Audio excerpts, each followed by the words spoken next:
ஆடி 18க்கு தண்ணி வராம விவசாயிகள் பாதிச்சுட்டு இருக்காங்க. அவங்களுக்காக குரல் கொடுத்து ஒரு போராட்டத்தை செஞ்ச தலைவரை, எதிர்கட்சி தலைவரை உண்மையை கண்டிச்சு அரசு பண்ணிருக்காங்க.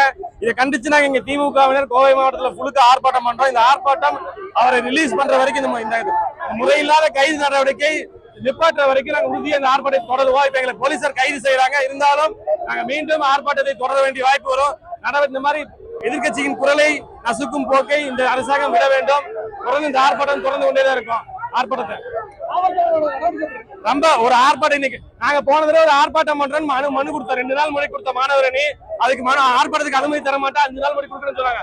ஆனா இன்னைக்கு அதே போலீஸ் தாவேக்கா ஆர்ப்பாட்டத்துக்கு நேற்று நைட்டு சொல்லி என்ன எப்படி பர்மிஷன் கொடுத்தாங்க. இன்னைக்கு காலையில அவங்களையே அரெஸ்ட் பண்ணல. எங்களை போன தடவை ஆர்ப்பாட்டத்தை அரெஸ்ட் பண்ணாங்க.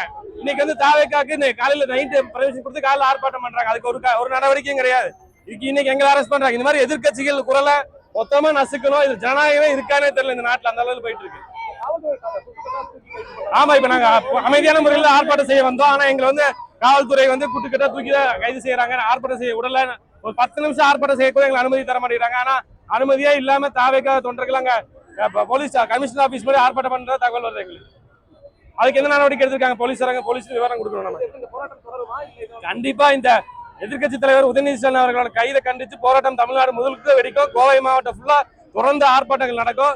இது வந்து இப்ப உடனடியாக சேர்த்த கூட்டம் தான். இனி லட்சக்கணக்கான தொண்டர்கள் காத்துட்டு இருக்காங்க. ஆர்ப்பாட்டம் நடந்துட்டே தான் இருக்கு.